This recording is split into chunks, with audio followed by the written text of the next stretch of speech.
So you and I have been talking for the last 48 hours about our plans to increase our adaptability and make us harder to kill. Because it's hard to kill something you can't catch. Well, we always have been. Because again, what we've just been through, and I'm not going to discuss this right now, I'm not going to go into it, but everyone knows what kind of attack we've just been through, would end most men. Oh, absolutely. They'd have no more money, no more influence. The media would have completely slandered their name. They would have been unable to defend themselves, unable to make their case, unable to shift public opinion and explain what was really going on. Everything that we've done is because of the previous years of emergency meetings and Peter Pan peanut butter alerts that we've held here at this table. What if they do this? Again, you called it out before it happened. They're going to try and put me in jail. I kept saying it. Now, you said it on podcasts. Do people at home think we didn't have this conversation here? Andrew, they're going to try and put us in jail. How do we prepare for that? How do we survive it? That's right, because when you go to jail, your income stops. Your family needs feeding, you're in jail. Your rent needs paying, you're in jail. Your children need a father, you're in jail. All of it ends. How have you prepared for that? You probably haven't prepared for it all. It hasn't even crossed your mind. We've been preparing worst case scenario. Forever. Which is why people sit and say the Matrix can't destroy them. The harder the Matrix attacks them, the bigger they get. And they think it's some luck. If love is your link to the future. So my goal of having 50 Andrew Tates is not just for them to just exist, but they also have to be exceptional. They will be in training from the second they are born. They will be wait till you see, sir. Wait till you see the future UFC roster. And it's Tate. You'll see. Watch. Because they have no choice. And I've heard the asinine conversations. People have said to me, what if they don't want to do what you want them to do? What version of reality will my sons not want to do what I want them to do? And what version of reality it's called sanity, Tate. This is the exact bullshit that's wrong with the world. This I don't even know what to call it. This complete garbage. They're going to come along and say that your own blood, your own DNA, your son is going to be completely different to you. No, they're going to get psyoped. If you allow your children to be psyoped, sure. Well, my children will not be psyoped. I'm not going to allow it. They're not going to be going to some school convincing them of anything stupid. My children will be born with my biology, and the only imprint in their mind will be mine, and they will perform exceptionally because it is expected of them. And that is the bottom line. There is no failure. There is nothing other than what I want them to do. That's what they're going to exist for. And the day they can kick my ass, that can change. But until that day, I'm in charge. So they better go train anyway. Because otherwise they're going to lose forever. That's the bottom line of it. I refuse to have some version of reality where I'm going to have a kid and let them make their own decisions to go do dumb shit. No. You can dislike my opinions. You can disagree with me. You can think that I'm brash in my delivery. But one thing nobody can fault me on is I have called all of this to the letter. From the beginning. I called the cancellation. I called the false imprisonment. And I also called what happens after all of this. I've called all of it. All I've done is called it with absolute 100% accuracy, and I've never yet been wrong.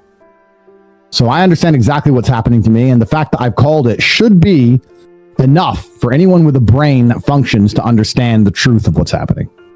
The funniest thing, the most ironic thing about all of this is that if you don't prioritize happiness and you prioritize feeling proud of yourself, you end up happy by extension. I'm happy because I'm proud of myself because I have a fucking fantastic life and mansions and supercars and money, most famous man in the world, thousands of love letters a week from beautiful women, street credit in every single fucking city on earth. Of course I'm happy, but I didn't ever choose to try and be happy. If I would have chosen to try and be happy, I would have never ended up happy. That's $50. It's a good question. I think the Matrix has attacked me a lot harder since I reverted. Yeah. But Allah is the best of planners. I believe in God. So it is what it is. If they walk in here and kill me in an hour, they're going to do that, and there's not much I can do about it. If they want to assassinate, you're going to do it. If they want to put you in jail, they're going to do it. You don't have to be guilty of anything. They'll just do it. But I believe in God. So I'm going to believe in God, and I'm going to be happy, and I'm going to pray like I'm supposed to. And Allah is the best of planners. And when you have true faith, that's what makes you hard to destroy. That's what the amazing atheist doesn't understand. As soon as his life gets hard, who's he going to turn to? And he'll learn. Burgers. And if he thinks chicks with dicks. If he thinks that God will not show him, God is showing him that he is real daily. Because his life sucks. Because his life sucks. If you insult God, you will be punished by perpetual and never-ending misfortune. It's amazing that an atheist can sit there with a life as terrible as his and not realize, oops, Maybe I should stop insulting the most powerful force in the universe. I said to myself, because my life sucks. Tristan the atheist had no money. Tristan the atheist slept on a mattress on the floor. There are certain influencers in the world who have publicly mocked God, and they end up being forever misfortunate. Yeah. Constantly attacked, constantly laughed at, constantly shamed, and publicly crucified. And they can do everything right. They can be in good physical shape. They can make money. They can train. They can do everything they're supposed to do in this world. But because their souls are empty and because they mocked God, they are not respected by anybody and are forever mocked. And they will be forever unlucky and forever shamed until they wake up and look in the mirror and go, I shouldn't insult God. There's something more powerful than me. I'm not the smartest person that's ever existed. There are things about the universe that I don't understand. There is magic. There are certain things about this existence that I can't fathom. And I think I should show respect to what most people, rational people, believe in. I shouldn't be sitting here trying to insult it, because that's why you're forever unlucky. At least shut up. Or at least shut up about it. To sit there and think you look smart, to insult God.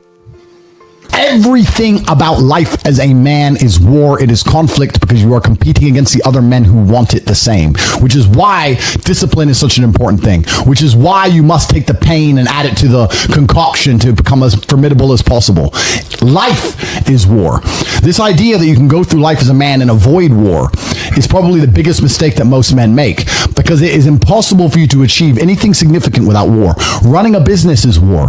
Running a hotel, running a restaurant, running an online company, it's war. Training is war. Life as a man is war. You need to wake up and view it exactly as what it is. Everything I want, other people want. Everything I desire, other men are trying to get. This is a war, and I must outcompete them. That is the best possible mental model you can have. Even in jail, it was a war for who could stay most calm. A war who could control their mind the best. A war for who could suffer the least. That is war. I was surrounded by people who lost their minds, and I refused. It was a battle, and I was successful. Life, in and of itself as a man, is a never-ending struggle and a never-ending battle. It is the constant of the human condition. Evolution requires pain. While others complain that they do not feel happy enough, I'm happy I'm struggling. I don't want to be happy. I want to be great. This is the beauty of life as a man. Do you understand? I don't care. I'm happy to be struggling. I wanted to fight. You wanted to win. I wanted to fight. That's the difference. You're concerned with winning. I wanted to just fight. And we're fighting. That is the beauty of life as a man, to be great. If you concern yourself only with being happy, you are once again acting like a female or a child. Happiness is fleeting. It doesn't even matter if you're concerned only with the hedonism of happiness. You're going to drink alcohol and go to parties and go to festivals and take drugs. I want to be happy. Who cares? I want to be great. I want to be great all of the time. And let me ask you a question as a man at home, genuinely, truthfully. Would you rather be a loser who's always smiling, a happy loser, or would you rather be a stressed winner? Because I'll tell you something about winners. Most of them are stressed. We are stressed. We're stressed. Putin is stressed. Genghis Khan was stressed when his messenger turned up after a 4-week ride with updates from the battlefront of Iran. I'm sure he was stressed by what he read. Even if it was very good, even if it all looked fantastic, he's starting to feel stressed. Okay, well now maybe I need to go to Iran. How long is it going to take me to get there? Maybe we need to send more horses. Maybe we need to colonize Iran. He felt stress, because the beauty of life as a man is to be great. So you have to sit here and ask yourself, do you want to be a happy loser that's insignificant? Nobody knows you exist. Women don't respect you. Men don't respect you. Nobody cares if you live or die, but you get to smile all the time. Or do you want to be one of the most important people on the planet with a little bit of stress? I am brilliant because I've decided to be brilliant. And if I have to sacrifice happiness to be brilliant, then that's fine. You know what the great thing about it is? You know what's amazing what God gives, how the whole world becomes full circle? If you stop caring about being happy and you start caring instead about being great, guess what you end up being? Great. Along with great. And you know what? Yeah, Happy. You end up happy if you forget about happiness and try to become great. You will never be successful if you're concerned about being happy, so forget about it. I like to consider myself a wise old man, and I'm trying my best to encourage and instigate a revolution amongst the youth where men take absolute self-accountability and they believe in themselves and they take responsibility for absolutely everything. I think all the bad things that happen to you in your life are extremely important. I think pain is one of the most important elements of the alchemy that's required to become the most fantastic version of yourself. If you look at any superhero movie, the superhero had pain. Batman's Batman because they killed his parents. If they didn't kill his parents, he simply wouldn't be Batman. And I think a lot of men, when bad things happen to them or heartbreak, etc., they don't understand that all that pain that's been given to you in that scenario is extremely important and valuable. Probably the worst experience as a man is to go through life and everything go right all of the time. Actually imagine that. You're born, you wake up, everything's fine, your girl ain't gonna leave, and you don't have to go gym, and no one's gonna try and fight you, and your bills are always paid. That sounds depressing to me. Genuinely. All these bad things are supposed to happen to you so you can level up. You're supposed to go through the pains so you can get better. It's a universal law it's a constant of the universe. Even if you want to build bigger muscles, you have to destroy the old ones. That's how they grow bigger, right? You want to be more resilient. You want to be more observant. You want to be more capable of dealing with negative scenarios or heartbreak or bad things happening to you. Well, then you better get used to pain. Pain is the flavor of life. And the people who try and change the flavor are never going to be as competitive as the people who eat it up and go, okay, that's what it tastes like. Fine by me. Give me some more. And those are the ones who get very good at it. So if you're sitting here at home and you're sad, fantastic. I'm a little bit jealous. I'm genuinely a little bit jealous. Bad things are supposed to happen to you, but you have to use them as fuel. You can't sit there and let the bad things happen to you and feel sorry for yourself. You got to take all that pain and turn it into something good. That's your responsibility as an adult. Yeah, I think men have a natural, innate masculine instinct to protect and to provide. Yes. If you're a man who has his stuff in order, you naturally want to protect those you care about, and you naturally want to provide for them. You have no problem paying their bills and taking care of them. A good man has no problem paying the bills for his woman and paying the bills for his kids and making sure they're safe. That's what a man wants to do when he has his things in order. If you're the kind of man who doesn't feel that way innately, there's something wrong with you.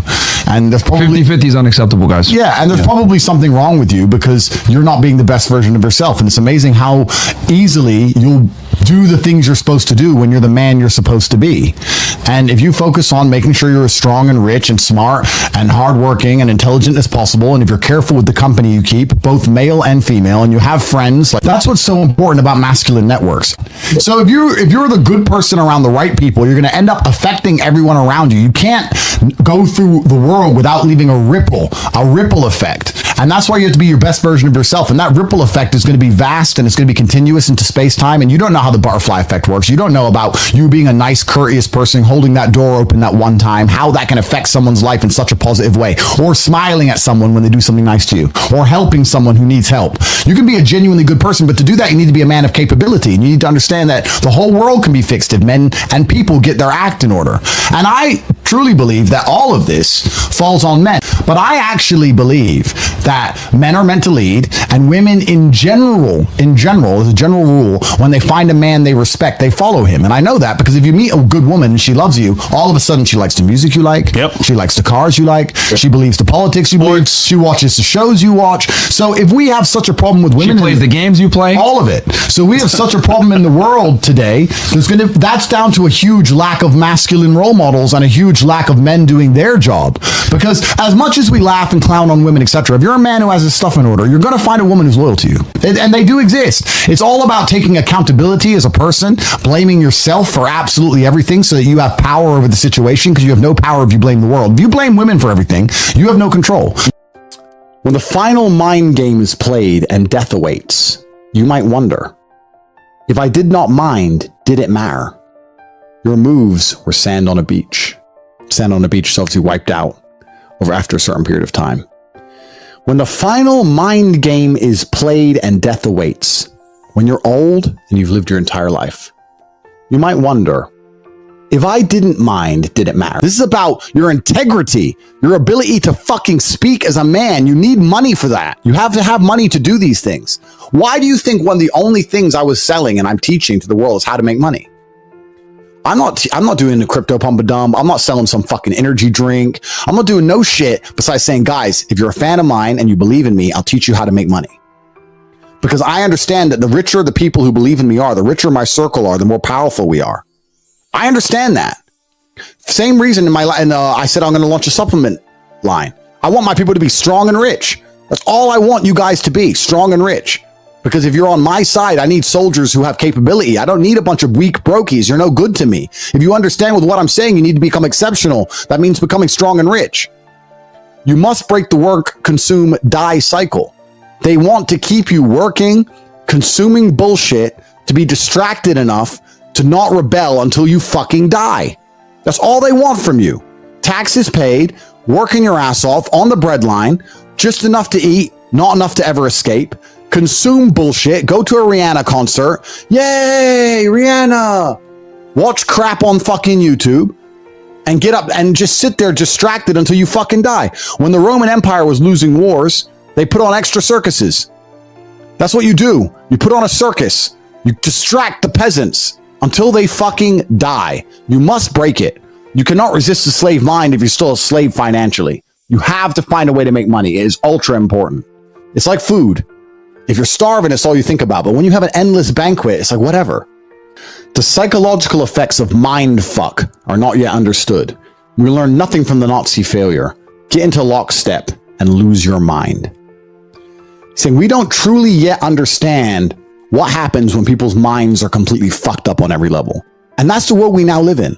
We're addicted to social media. We all have ADHD. We can't focus on anything. We're scrolling TikTok endlessly. We're in rooms with people we love, ignoring them, messaging people we don't even know or barely like, following girls on Instagram who are never going to fuck you, watching garbage. Your mind's fucked and you get into lockstep and you lose your mind. Lockstep is where you are believing things that are simply false. You are living inside the matrix. It's NPC world. Whatever you are told is true. They flood it to you with every single metric and medium. The people who have sold their souls to the matrix themselves, like Logan Paul, sit there with a piece of paper and read it out to you because all they care about is money. They're empty vessels. They don't have a higher purpose. They don't have a higher calling. They're not smart enough. They weren't raised the way I was raised. And they sit there and tell you to believe this garbage. You will lose your fucking mind. This is what I said at the beginning. Everyone is involved in this battle. You're either on our side, the side of sanity and the battle against the matrix, or you have lost your mind and you're going to battle against yourself and against your circumstances forever.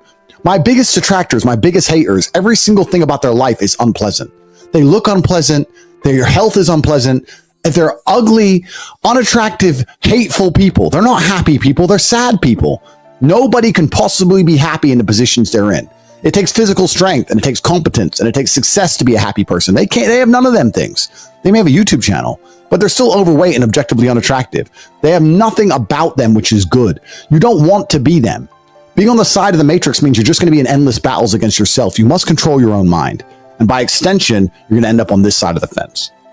I dedicate so much of my life to you guys. I don't think you guys understand that most of you in my position would just get in the Bugatti and fuck off and just hang around with chicks and just go on yachts. I dedicate so much of my life to you guys because I truly believe it's my purpose. What else am I supposed to do? If I truly understand that I'm Emery Tate's son and I'm top G and I'm the best person on the planet and I know how to escape the matrix, am I supposed to just run away into the sunset and just fuck? Just go fuck and just buy cars and just say, oh, fuck all them? Is that what's going to make me truly happy on my deathbed? Or do I think I can actually save some of you and tell the truth and be a force for good in the world? I'll tell you something now, man. There's more to life than... It appears the insanity of the ruling elite is exposed worldwide now. They will kill you. Keep your mouths shut. Behave as sheep. I've had serious, long conversations contemplating whether they're going to try and kill me.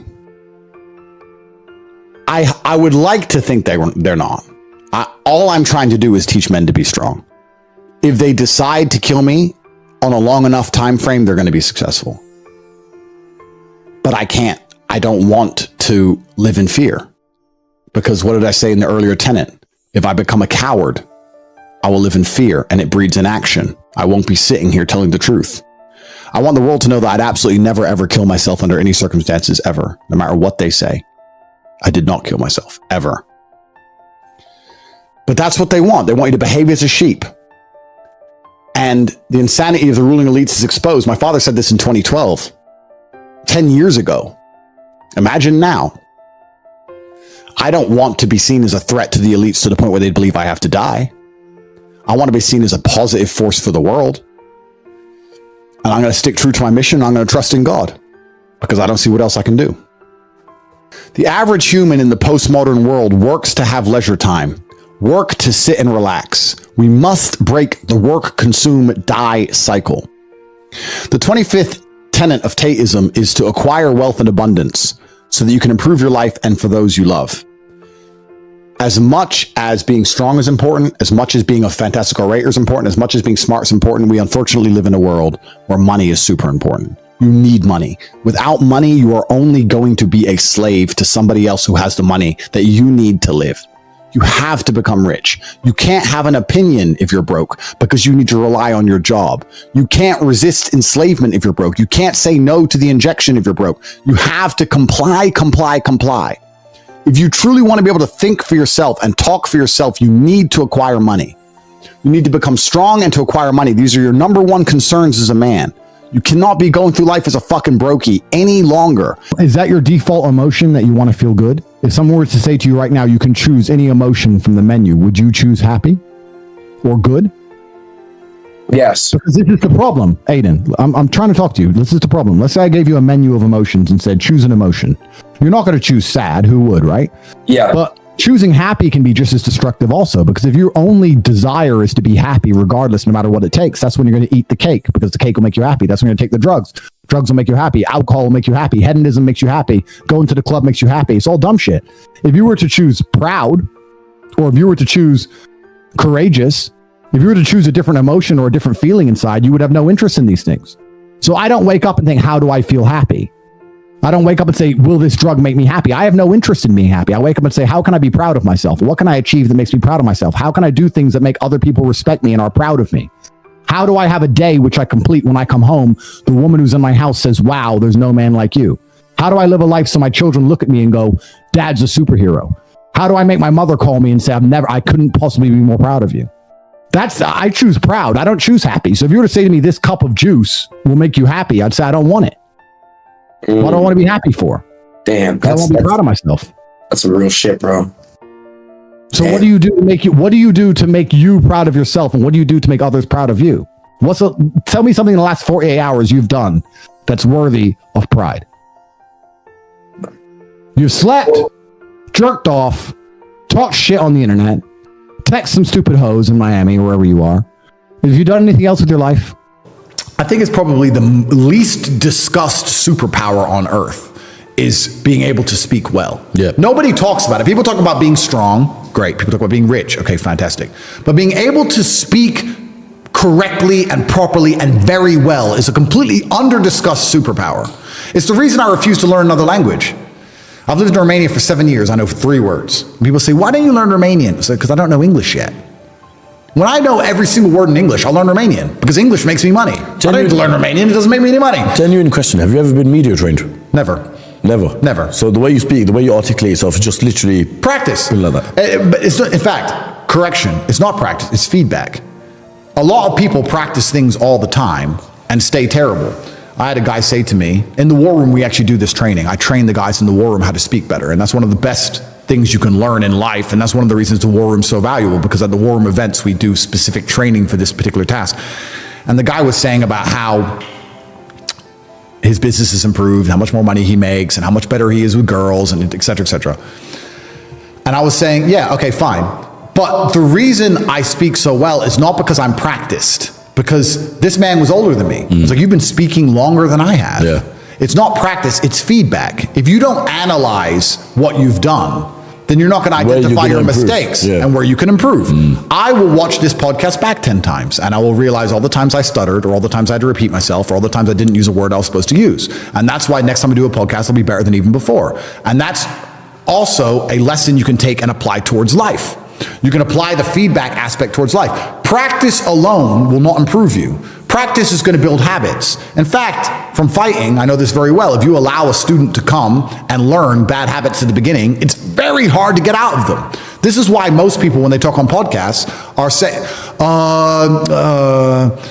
I can't even listen to that shit. I'm like, you don't even speak English? Why are you sitting down? You don't speak English? Why it's so hard to get your point across? Well, if you can't get your point across compendiously and you can't articulate yourself in a concise manner, how do you expect other people to affiliate with your worldview? Or one of the superpowers of life is thinking something and making somebody else think the same. Making someone else believe you. Oh, sorry, police, lover boy. But sitting there and making somebody agree with you, or at least making them understand why you think how you think, is a superpower, surely. Yeah. And it's massively misunderstood and underrepresented and not used, and it's not practiced and it's not versed. And I think also, I'm actually kind of curious, I've thought about this myself, how useful it will be into the future when the AI comes along and controls us all. You know what my biggest fear of the machine minds are? Go on. My biggest fear is that people will be as smart as me. That will piss me off. I like being smarter than everyone. I don't want a bunch of people to have Google brains that are smarter than mine. I'm supposed to be the smartest guy in the room. That's going to annoy me. I don't think that'll be the case. I'll tell you why, because the way I see it is going down the conspiracy hole, yeah? It's like everyone will be trapped and they'll be fed the information that the Matrix want them to have. I know, but what if they can get words from the dictionary as quick as I can? Like, I had to work hard for that. Now they're just going to get a microchip. That's a cheat. It's going to piss me off. I don't want that to happen. Hopefully it happens when I'm already gone. But yeah, being able to speak is a massively misunderstood superpower that a lot of people need to understand, that can drastically change their life. But you're only going to be able to do it if you apply feedback to it. And the same is with absolutely everything in your life. Not enough people look back on what they did and identify where they made a mistake. And some people will do it when they lose. But the true professionals do it when they win. When my dad was playing a chess game, if he won the game, he would still analyze the game and see if he could have lost, where it could have gone wrong, how he could have won faster, what mistakes he did make, what he did well, what he did wrong, win or lose. So many people will sit in a scenario where everything went wrong and go, in fact, correction, not so many people. I would say 75% of people will not ever self-analyze the situation they're in. They'll blame everyone else. If they went to jail like I did, they'd say, they put me in jail because they're liars and the Matrix did it. Fine. True. But when I was in jail, I was like, how did I get here? What did I do? What did I say? Who did I piss off? What institutions want me in jail? What did I do that angered them? Me. I'm taking absolute self-accountability for everything. I'm not blaming anything else, because if I blame everything else, I have no control. If I blame myself, that I can influence it, I have control over it. So 75% of people blame other people, or they blame other things. I lost my business because of COVID. No, you lost your business because of you. I lost my girl because her friends were hoes. No, you lost your girl because of you, and you lost your car because of you, and it's all your fault, because that's the only thing that gives you control and power. The other 10%, we said 75, that's 85, now it has to be much higher. Let's say the other 20%, which brings up to 95% of the total of the populace, will look at a situation in which they lose, and they might self-analyze, and they might try and learn from the loss, and they'll try and find the feedback involved in the loss to make sure they don't lose again, which is obviously better than not analyzing at all. At all, yeah. And the top 5%, the absolute highest echelon, are people who are going to analyze every decision they've ever made, win or lose. I analyze my wins as well. See where you went right. See where I went right, see where I went wrong, see where it worked. You need to analyze your whole life. Your life needs to be feedback. You need to sit and it's over 10% into the year now. I wonder if anyone who made a New Year's resolution sits and says, it's over 10% into the year. Am I at 10% of my goal? Because your stupid ass said you were going to be a millionaire when you were drunk on New Year's Eve. Well, you need to have 100 grand saved. Do you have 100,000? Have you even done the feedback on your own goal you made 30 short days ago to realize that you're nowhere near it and you're not going to make it and you're a loser? No. Oh, I got the rest of the year, and then wonder why they fail. You should have a daily target. And then it's just a full-on cycle for them, yearly. Of course. Going to be a millionaire next year. And then, they just lie. Yeah. So you need to constantly feedback and analyze your life and take time out of scenarios. I do this all the time. There's been times I've got up out of bed and I've got ready and I've got my keys and I've got my phone and I've stroked my dog and I've had my coffee. I downed it quickly and it was just the right temperature, so it wasn't too hot and it wasn't too cold. And I got in my car, which had already been started by my security team, and it was already warm, and I got in and I was out the door. I was like, I'll go out the door in 6 minutes. That's like 2 minutes faster than normal. Yeah, that was good. What did I do good? Well, the coffee. The coffee wasn't too hot, wasn't too cold. Usually it's too hot and I have to wait. Or it's too cold and I want another one. The coffee was just the right temperature. When was it made? And I'll check the message where I sent them to make me a coffee. And it sounds crazy, but I'll analyze how I left the fucking house while I'm driving. I'll be like, that was fast. That was good. How can we do that again? Done. I want to do that next time. People don't feedback ever. And they don't analyze the way they speak. If you're the kind of person who can't speak properly, you're the kind of person who doesn't analyze their own behaviors in life. That's what I would say. If I see somebody who can't make me understand why they think what they think, I'm going to sit and say, okay, well, you're not the kind of person who analyzes their own life. Now, do I trust you? Because let's say we start a business together and it all goes wrong. Are you going to come to me and say, I made a mistake. I can do better. This is the mistake I made. Or you're going to sit and say, well, the environment was hard. It was a hard business environment. Wasn't in my control. Yeah, some garbage and just cope. You know who the worst for this? Oh, I'm going to jail. Here we go. Going to jail. Women. Women take no self-accountability for anything. I'm a misogynist. It's true. No, they don't take self-accountability for anything. And they don't because they don't have to. Because they are blessed with beauty from God. So they have a superpower, which is their beauty. And their beauty allows them to get away with being completely lacking self-accountability, because as a man you have to be competitive, and the only way you can truly be competitive in war, which life is to be self-accountable, to blame yourself for everything, because that puts you in the highest possible mind state to compete against everyone else who wants the things you want. For sure. So you have to, as a man, self-analyze and be self-critical. Your every move. Every move. But as a woman you don't, because you're hot, right? So they're not good at it. And I'm not insulting them, they're just not used to it, because they get to blame other people and blame everything else because their beauty allows them to get away with it. And that's the reason I said, my girlfriend said, would you ever let me drive your cars? I was like, never. Never, ever. And she goes, why? I am a good driver for a girl. And I said, yeah, and my 4-year-old's a good speaker for a 4-year-old, but I wouldn't put him in front of a stadium to talk. So it doesn't matter how well you could drive for a girl, you're a girl. But that's not even the reason. The reason I wouldn't let you drive my cars is not because I think you're going to crash. I do. But that's not even what it's about. If I lent my boy a car, if I lent a man a car and he crashed it, He would take accountability for it. He'd take accountability for it. He would come to me and say, there was a crash, this happened, I'll fix it, I'm sorry. Even if he believes it wasn't his fault, he would still, if he's the kind of guy I know, have enough self-accountability to go, this idiot pulled out of nowhere, but I was speeding. I was going fast. It's a fast car. I'm going to fix the car. I'm going to get it sorted. I'm going to pay for it. If a woman crashes the car, that's not what you're going to hear. It wasn't my fault. You don't understand. It wasn't me. He pulled out, and I didn't do anything wrong, and he pulled out. And I'm like, well, how are you going to fix it? I'm not going to fix it because he pulled out and I didn't know. Why are you yelling at me? This isn't my fault. And I'm left with the mess. So why am I letting her a car in the first place? I'm left with the mess, and she's going to say it's not her fault. She'll crash into a tree by herself, and it wasn't her fault. The tree did something. Bro, it's clown world. So anyone who's not self-accountable, I don't trust. So back to, let's avoid the women's subject, because it always gets me in trouble. Back to men. If you're a man who's not self-accountable, I don't trust you. So if you're a man who's making a mistake as permanent as not being able to speak and convey your ideas correctly, well, then I don't trust you as a person. And that's probably the best thing about money. People often ask me what the best thing about being rich is. And there's not much that's good. Private jets are good because it's convenient. It's like getting an Uber. There's no airport garbage. Supercars are fun. I love supercars. But most other rich stuff is garbage. Like caviar's crap, champagne's crap. What do rich people do? Golf, I tried caviar one time. I thought it was croquet. disgusting. It's all shit. Yeah. I don't like, one of the best things about being rich is I don't have to talk to anyone I don't want to talk to. If someone comes to me and goes, Andrew, we can make a lot of money together, but I think they're a nerd, that's what I talk to them. It's great. I don't want your money. I would rather not have money than sit and talk to a nerd. You're a dork. Oh, you're a vegan. Get fucked. Oh, but we'll make money. Don't care. I don't want the money. I am principled now. Which goes back into my earlier point about why I want my fans to have money, because if you have money, you're principled. If you're a brokey, you'll sell your soul. Which is why I don't want my fans to be broke. That's why I have the real world so they can join to make money, because if you are broke, you will say, I'm not a fan of Andrew if it benefits you financially, which means you're no good to me in a war, because now you're a traitor. I don't want that.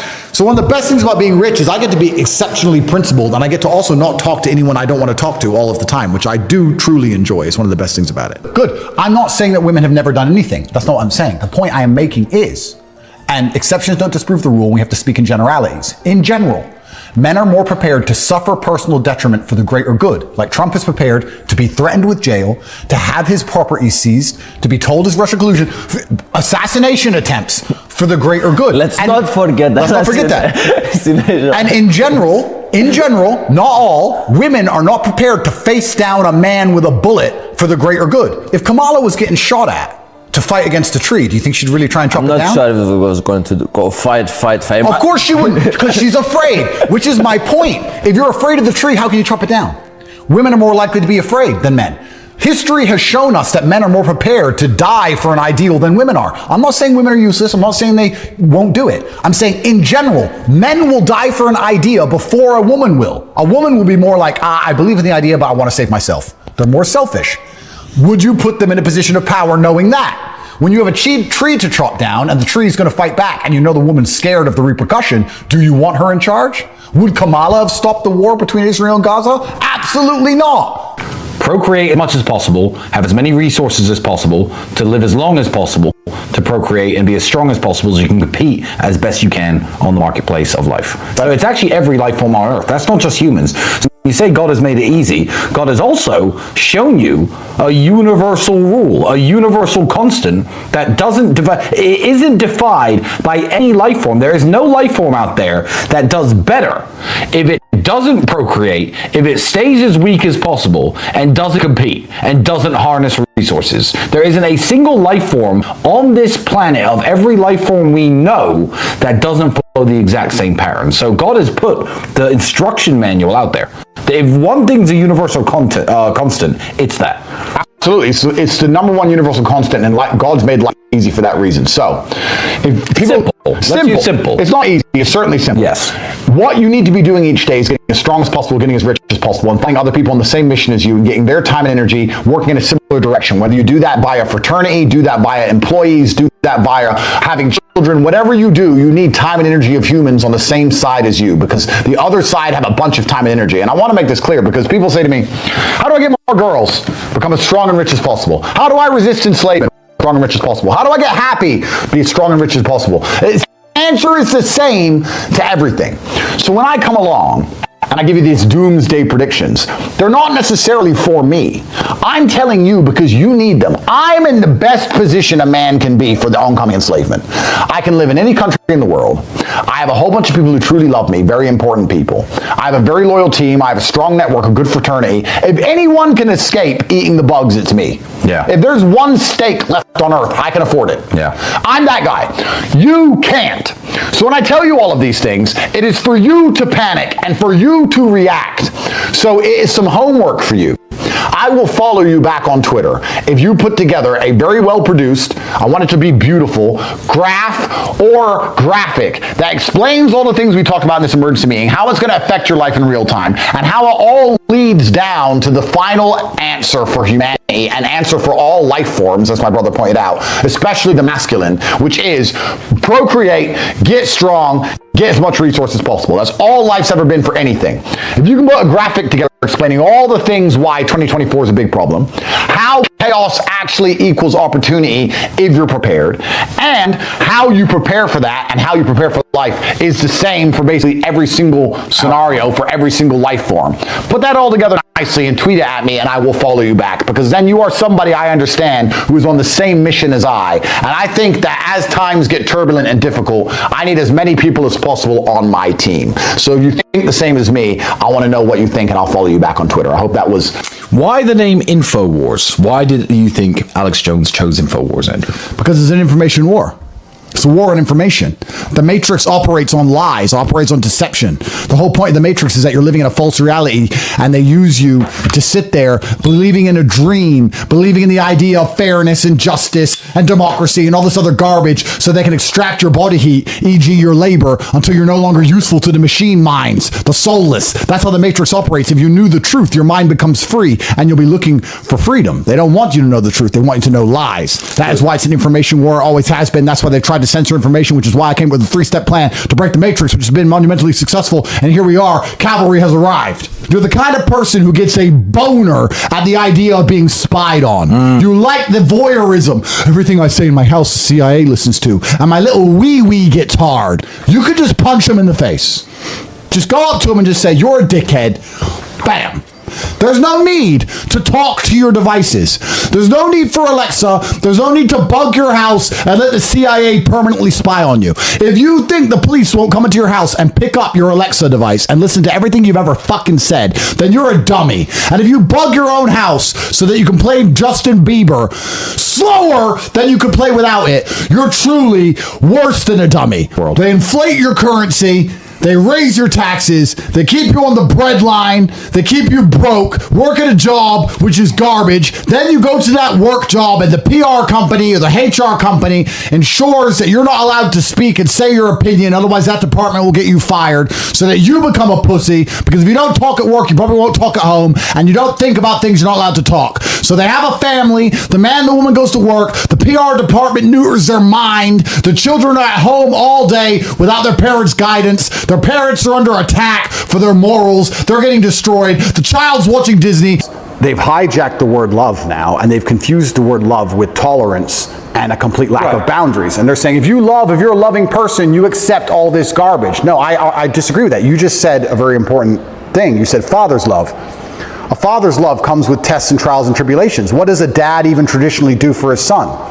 Take him out there, push him in the pool, let him struggle a bit, get him out. Put him on the bike, let him fall over, help him get up. You have to go through the bad things to be rewarded and the bad things to learn. That's how a father typically loves. And a father also loves by saying no. No, you cannot do that. So you nailed it by how society needs a father's love. Completely true. And society has actually hijacked the word love and tried to convince you that you don't need the father's love. Perhaps you need this unconditional love, which is more like a mother's love, if you want to gender it, perhaps.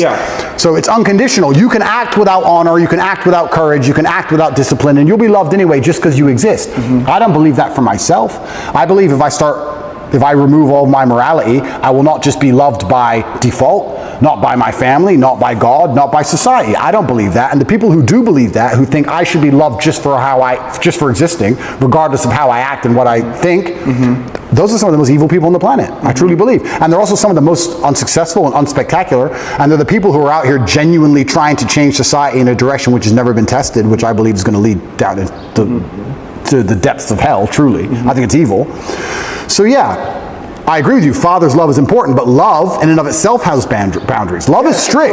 Love is hard. Love is a hard emotion. Fierce. Love is fierce. Love is not an emotion of, oh, do whatever you want. It's the opposite. Love is, no, you have to do this. I believe love is a very hard, very strong emotion. And if I think of how, let's say I have two women, one I love, one I don't love, and I enjoy both of their company, I'm harder on the one I love.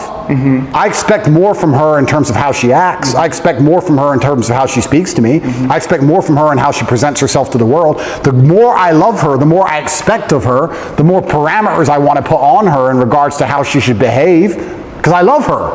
Love is a hard emotion. So yeah, love wins, but not in the way that people think love. They've hijacked the word love and convinced people that love means, oh, I tolerate everything. That's not love.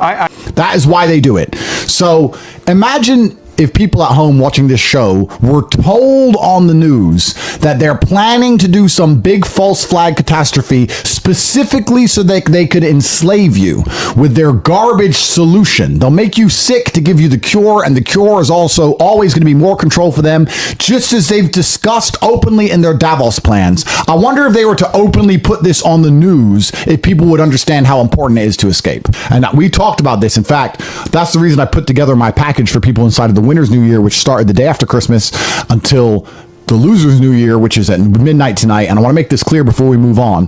This is only open until the fireworks go off. I think we have a few hours left, 9 hours left. Once the fireworks go off in Bucharest, we are closing this and you will no longer have access to this ever again. And it's a 1-year program to ensure that you escape. Please understand, if you're locked in a jail and somebody outside of the jail says, I'm going to break you out, I know how it works. I escaped myself. I was in the jail and I got out. And I'm going to come back in and give you the map and show you how I got out, show you the path you can go down, show you where the guards are, show you where the hidden tunnels are so you can escape. Firstly, I want to give a huge thanks to everyone who's supported us this year. I think anybody with a brain understands that the Matrix has attacked us, that they've lied about us, that any proof you see, any screenshots is all edited, it's all fake, and that we've done nothing wrong, that we were offered to sell our souls and we refused, and that is why we're now in this current situation we're in. I want to thank everybody who supports us and continues to support us, because I believe this fight will be long. And having all the support from people at home allows us to have a degree of bravery. It's very hard to be brave when you feel like you're being brave for nothing. But knowing that people genuinely support us and understand we're innocent and protest our innocence is extremely important to us and our mentality. I want everyone at home to know that we would never kill ourselves, and that no matter what they do to us, we're going to remain true to our core messaging, and we're going to remain true to our souls, because I believe the only thing you truly own on this planet is your soul and your morality, and that belongs to your relationship with God. And if you're trying to just chase concert tickets and filling up stadiums and money, you're going to end up having to sell your soul at some level. And I'm uninterested in all of that. In fact, I've learned through this year that all the things you think you own, you don't own anyway. A government will take them off you. It's only a piece of paper they need to stamp, and they'll come and take everything off you. All you have is the peace of mind to know that you're telling the truth and you're trying to do good for the world. And you're right, I do yell at people, and the reason I yell at people is because I'm trying to inspire you to action. For the same reason why they will yell at you before you go over the top in World War II, or you'll do a battle cry before the war begins. I yell because I'm trying to make you understand how important this is, and I'm trying to awaken the masculine desire in you to resist oppression.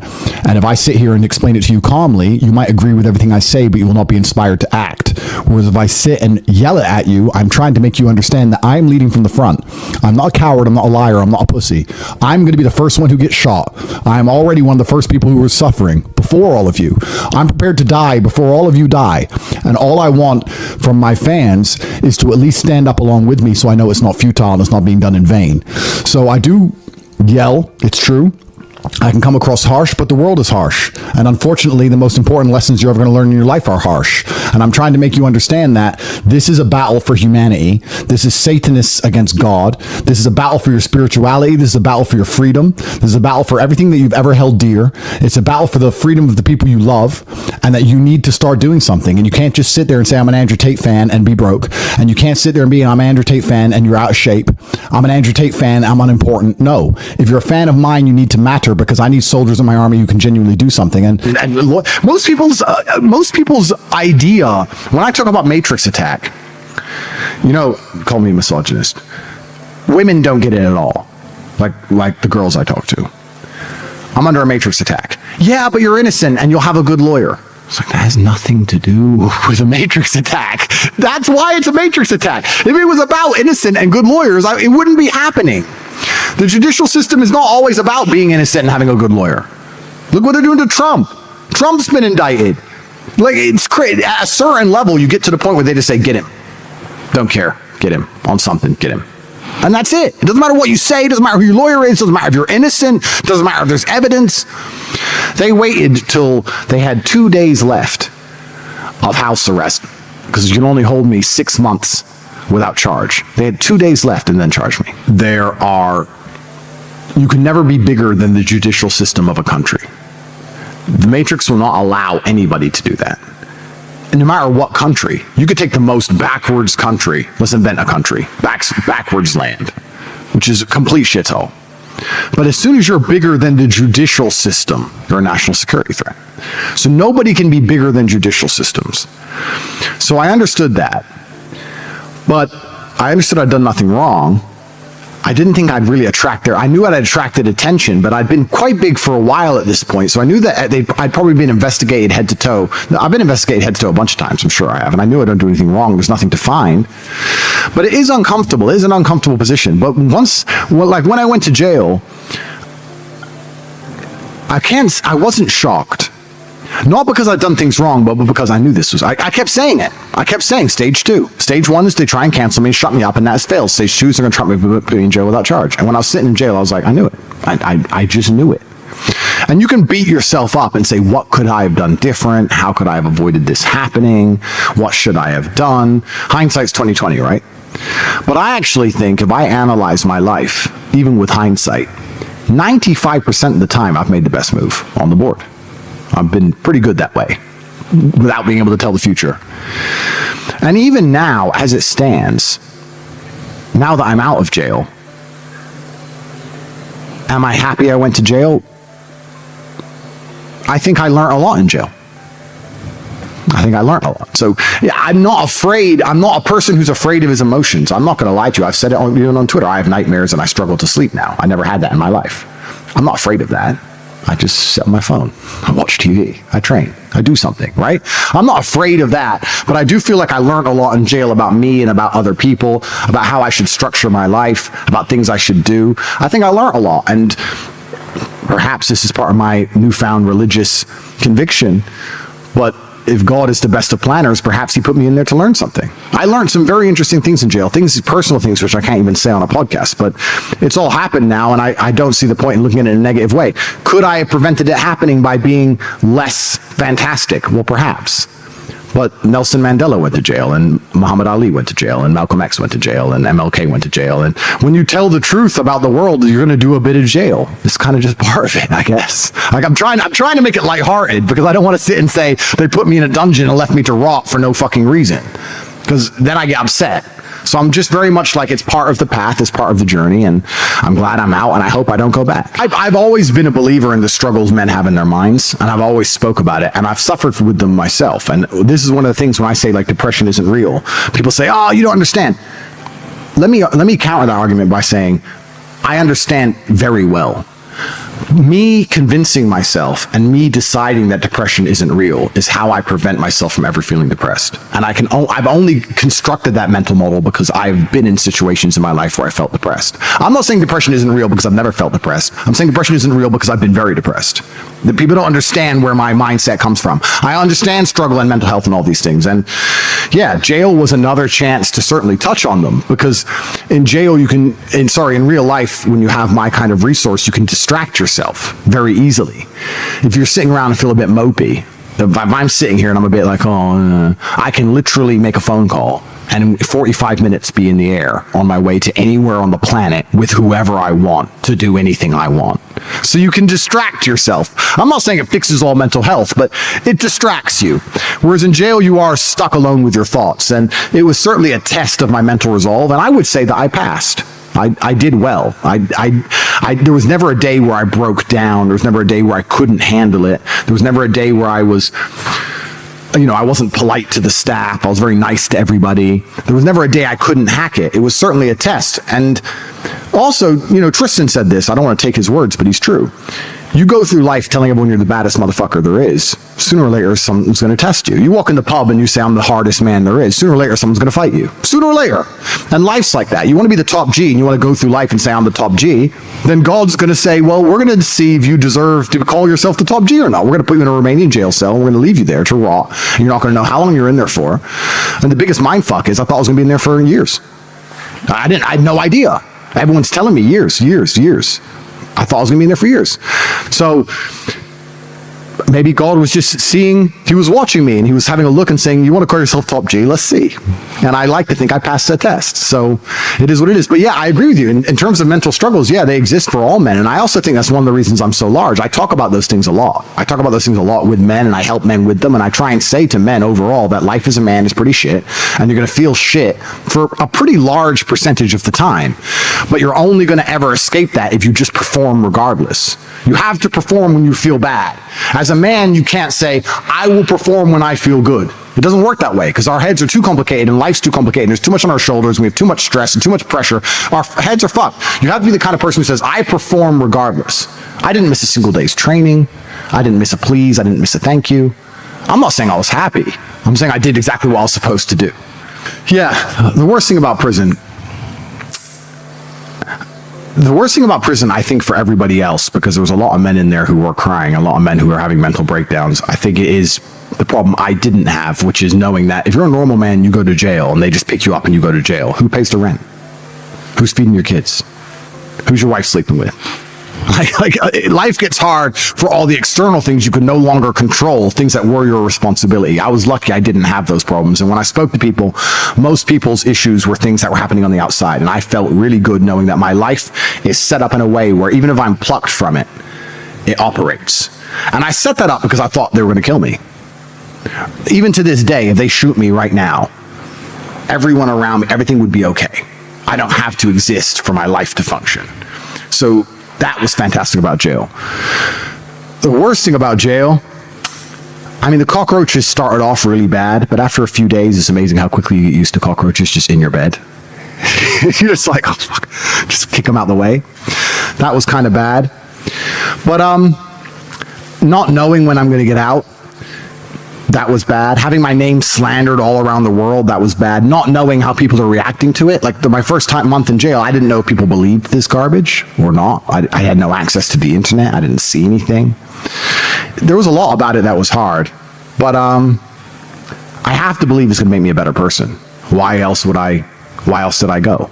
What did I go for? To waste 3 months? To stare at a wall for 3 months? Is that why I went to jail? No, I must have gone to jail to become a better person. I must have learned something.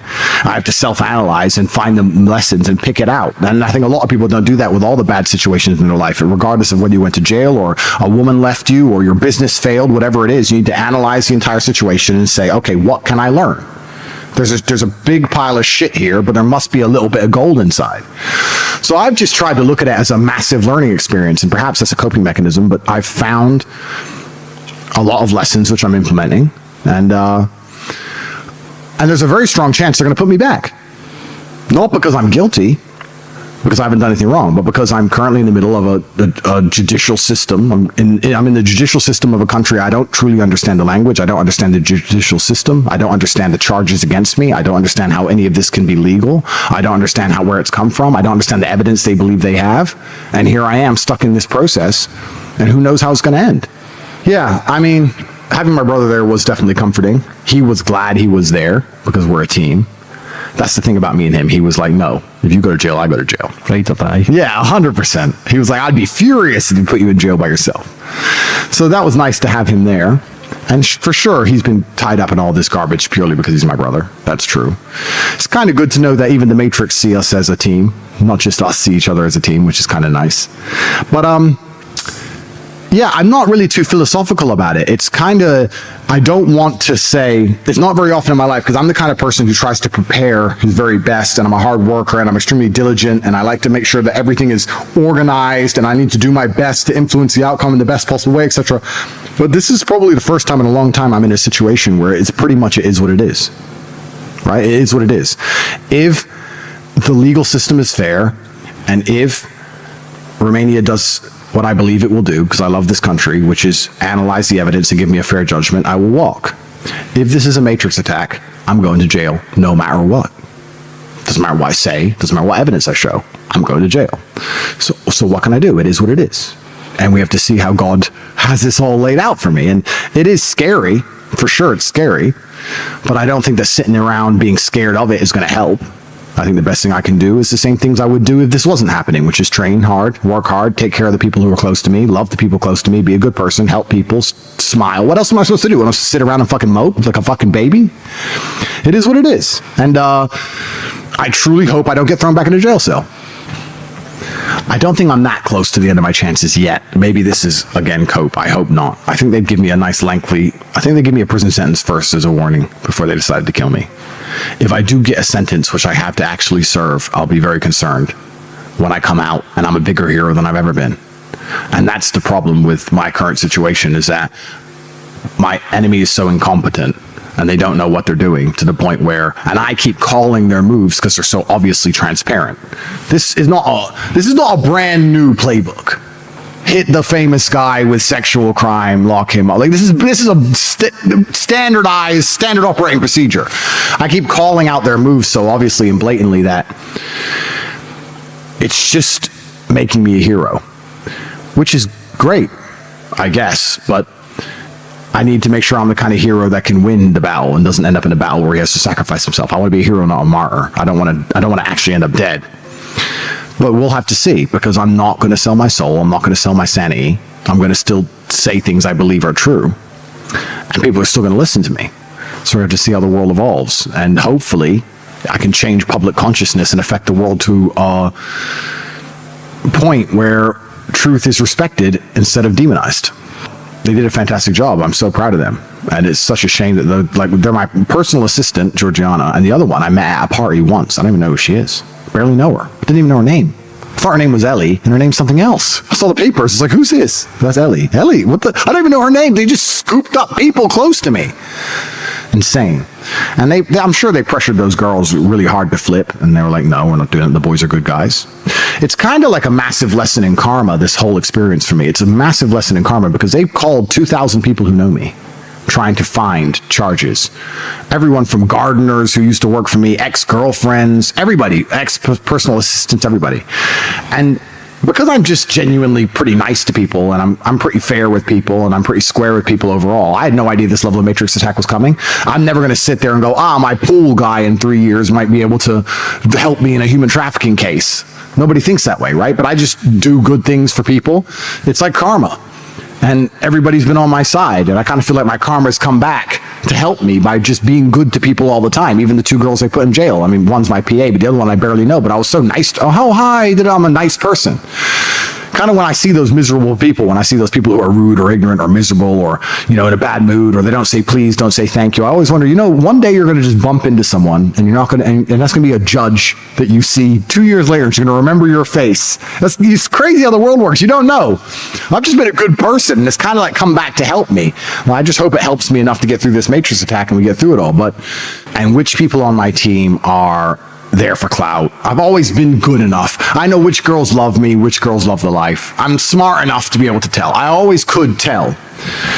But what you learn in jail is then it goes down a level deeper, right? And becomes a little bit more subjective because everybody to a degree is selfish. Everybody does things for selfish motivations. And that's not a bad thing. Like I give $25 million a year for charity, but I feel good about it. So am I doing it for them? Well, yeah, I am, but I'm also doing it for me. There's a selfish motivation to do a nice thing. So sometimes I came out of jail and people were amazing to me while I was in jail and they did the right thing and they stuck by me. But over time, their motivations evolved as selfish, perhaps. And I'm not saying they didn't care about me, but they also cared about the things that came with helping me for them. Does that make sense? Yeah. So it's a complicated issue. I never really had anybody that close to me who I believed cared about me, who didn't care about me. I already knew who was who. What I did have was people who I thought didn't care about me who proved that they did. I did have a couple people who I thought, oh yeah, we barely know each other, who did amazing things for me. And and I also found some kindness in strangers. Bro, there was a girl, I've still never met her. I don't know who would come and sit outside the jail and play me love songs every night and send me letters just saying I'm the hero of the world and all this garbage. Could you hear her? Yeah, she's Andrew. Andrew. And and I'd say, play White Snake Is This Love was stuck in my head when I was in jail, don't know why. Play White Snake Is This Love. And she'd just play it outside the jail for me. She's from Hungary, some Hungarian girl. And she said when all this is over, she's going to come see me. But right now she has to go back to Hungary and she's scared of anyone finding out who she is. It's crazy. Like she cared more about me than some other people I'd known for 20 years. She's outside the jail every day. But is she crazy? Is she a Matrix agent? Who knows? Like, you end up, I don't want to be paranoid, but now I'm thinking, okay, well, that's the ultimate setup, isn't it? For her to come in jail, be nice to me, and me trust her, and then 13 years later, I emotionally manipulated her because at jail, I told her what song to play. It's like, my brain's under attack. So you end up kind of semi-reclusive to a degree. And also another thing people complain at me about, like they say, oh, you come out of jail, you don't talk much. If you ever sit in a courtroom and see every message you've ever sent on WhatsApp used against you for the last 10 years, you're going to stop sending messages on WhatsApp. Yeah. Or Signal. Or Telegram. Like, I don't talk on the phone anymore. I'll reply with a thumbs up or okay. Like, because everything can be taken against you. Even in my second month, we talk about how things can be used against you. When I first went to jail, I thought I'd only be in jail for 24 hours. They have no case. How can I be longer? 24 hours, they can hold you, go to a judge. Well, everyone was sure. Go to the judge, you go home. Everyone was sure. The judge said 30 days in jail. I was like, whoa, that's crazy. Went to the appeal. We're going to win the appeal. So it's only 4 or 5 days in jail. Went to the appeal. The appeal said more jail. We're like, we couldn't believe it. My legal team couldn't believe it. I couldn't believe it. So I was very sure I was supposed to get out. And I already had booked a doctor's appointment for February 6th. I was arrested on December 29th for February 6th in Dubai. And I called my PA from the jail on the 20th of January because I had court on the 25th. And she said, are you coming to the doctor's appointment? And I said, yeah, I want to come to Dubai for the doctor's appointment. I need to come to Dubai if the judge lets me go. That's what I said on the phone. They took that conversation, edited it, cut it up, and went to court the following month saying that I'm trying to flee the justice system of Romania and flee to Dubai, and the judge agreed and gave me more jail. It's insane. We had the doctor's appointment pre-organized. I said, if the judge will let me go, it's for a doctor's issue. It was organized in November before the arrest. Doesn't matter. Everything you say can and will be used against you in a court of law. So it's definitely changed the way I interact with people now.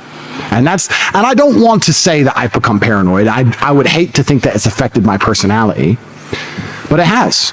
It has. If I meet a brand new girl now, let's say I meet a brand new girl and she's gorgeous. She goes, oh yeah, we'll talk. I can't flirt and text with her like I can't. Like, who is she? What is this? What if she deletes these 3 messages and leaves this message and last week's message and this and her message in between? It fucks with you. So you end up reclusive. So I guess I just talk to less people than ever. I've kind of ended up there because, especially till this process is over, and I think that's kind of sad. That upsets me a bit that I can't be myself. I mean, the scariest thing about court, and once again, I'm going to actually show respect to the country of Romania and respect the Romanian judicial system and respect the judges. But it is scary to be in a courtroom where you don't speak the language. That's a unique experience. If I was in court in England, I get to talk. I get to explain what happened. I get to understand what they're saying. I get to counteract the prosecutor, etc. But when you go to court in, let's say, we didn't have to say Romania, Thailand, Vietnam, China, Russia, anywhere, you sit in the room, everyone starts talking, you're sitting there like a dummy, looking around, and then, okay, jail. What? Is that it? Jail. Or at the end they go, yeah, you get a chance to speak, and you stand up and you speak. Does anyone even understand you? Who knows? Who are you talking to? The wall?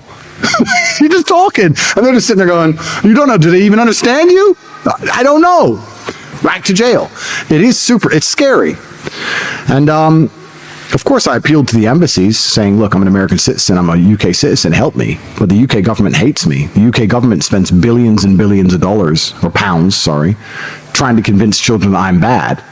But I'm the evil one because boys like me, that I have a few fast cars.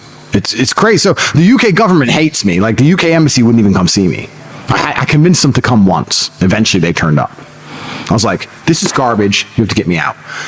Well, we have a welcome pack for you that explains what happens when you go to jail abroad. So here's your welcome pack. And I only have 5 minutes, so bye. They didn't give a fuck. And I was like, whoa, thanks. Yeah, so that was the medical thing I had in Dubai. When I got my residency in Dubai, I had a medical check and they identified something on my lung. And I needed further tests, and it was all organized, and that was the thing where they used against me to say I was trying to flee the judicial system, which is insane, because I'm not going to, and I'll say this here on the podcast in case anyone wants to know, because I'm sure people are thinking and considering this. I'm not running away from this. I don't think I can run away. I can't be a fugitive for the rest of my life. I'm 36, bro, and I've done nothing wrong, and it makes me look guilty, and I've done nothing wrong. I have to sit and show a judge that I've done nothing wrong. Even if they put me in jail, for my own sanity and conscience, I have to sit and explain I've done nothing wrong. And show the proof. Show the CCTV. I have video. I have audio. I have I don't have words. I have proof. If someone says he kidnapped me and I show their Uber records of them traveling all around the country, and I show CCTV of them walking in and out the house, and I show them partying and drinking, and I show them being in the country while I'm not in the country because I'm away working and they're going to parties and nightclubs with other people, I have the evidence. I have to show a judge. I'm not going to run away. If that bites me and I end up in jail, then it is what it is. But I gotta believe that God loves truth enough to save me from this. I can't believe that I'm going to go to jail for this complete garbage. But I guess also with me, and I'm not complaining because I'm not the kind of person who complains, but my life, I'd like to say that my life is probably 20 men's lives.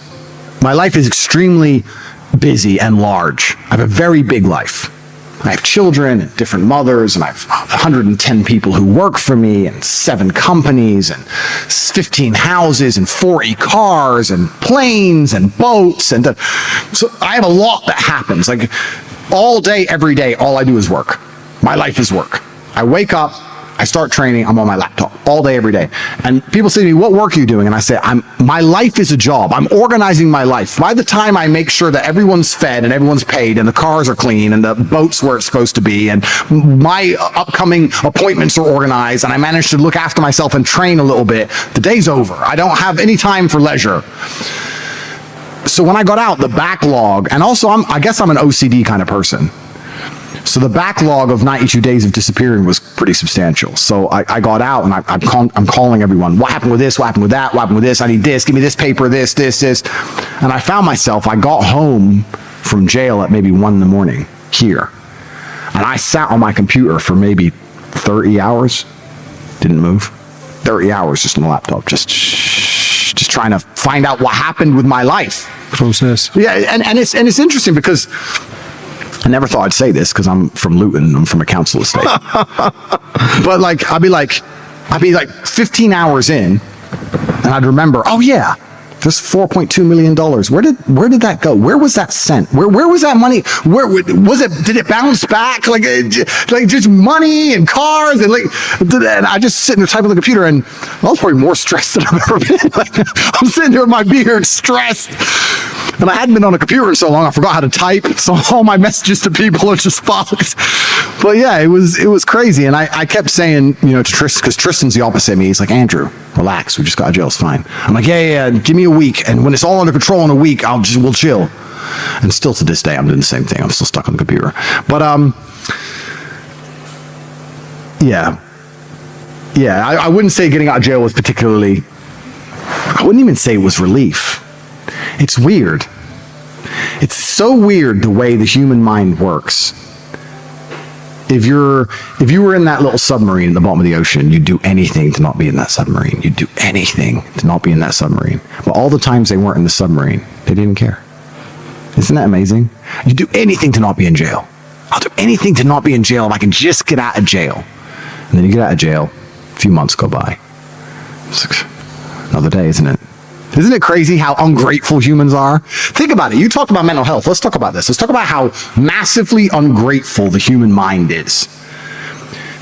Heaven forbid, something bad happens to a family member. You'd do anything to have them back. How often do you call them?